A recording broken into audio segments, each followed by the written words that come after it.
Goals without plans are just dreams. If you've got goals, how are you actually trying to accomplish them? Do you have a plan in place? Because if you don't have a plan, it's just a dream, right? It's cool to dream. We really want to get there. We actually want to live that dream. So how you come up with an achievable goal and then a plan to get to that is everything. For us, we use a process called the GPS and 411. It starts off with coming up with a vision board, right? So put down, tear things out of magazines, print things out of all the things that are you living your best life. For me, that's a 911 Turbo. And if you don't know what I'm talking about, it's a Porsche. I've dreamed about that car since I was 14 years old. All these little things that we put into a collage on a dream board, and I do that before I begin the year. So we usually do this in November. And then from there we come up with what a monetary goal is we're trying to hit, right? So make X amount of money. From there we break that down into how many sales do I need to do per year, both on the listing side of the business and the buy side of the business at my average sales price in order to accomplish that net income, right? So my net income that I want to make for the year, what would be my taxes I have to pay on that? What are my costs, my expenses, my cost of sale, all of that. And then that tells me what is the actual commission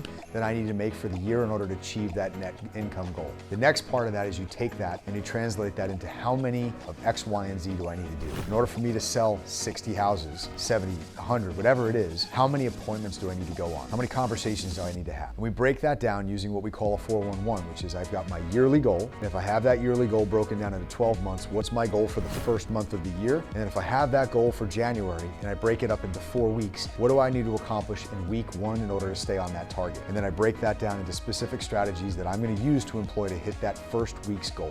Now, if I don't hit week 1's goal, I reassess at the end of week 1 as I'm going into week 2, and my goal is now changed. It's slightly higher than what it was before because I've got to make up ground for what I didn't accomplish in week 1. If I've exceeded my goal from week 1, then my goals for week 2 are going to be slightly less because I've already over-accomplished. You can keep those goals the same or you can reduce them, but if you stay on that trend line week after week after week and you increase or decrease what next week's goal is based on last week's and the previous year-to-date achievement has been, it's going to keep you on that trend line to actually accomplish that goal. But it all starts with having an income goal for the year, a vision board of what you're trying to achieve, and then breaking that down into what you need to do on a daily basis, a weekly basis, a monthly basis, and staying on that trend line. If you're curious on what this looks like, we actually have templates of the GPS and 411. If you're interested in getting those, DM us the word GPS and we'll make sure we send you the downloadable link for you to do this yourself with a video that we put on YouTube of how to walk through exactly how we do this with our team and how you can do this for any business. It doesn't have to be a sales business. It doesn't have to be real estate. You will find this extremely helpful and it will help you accomplish your goals.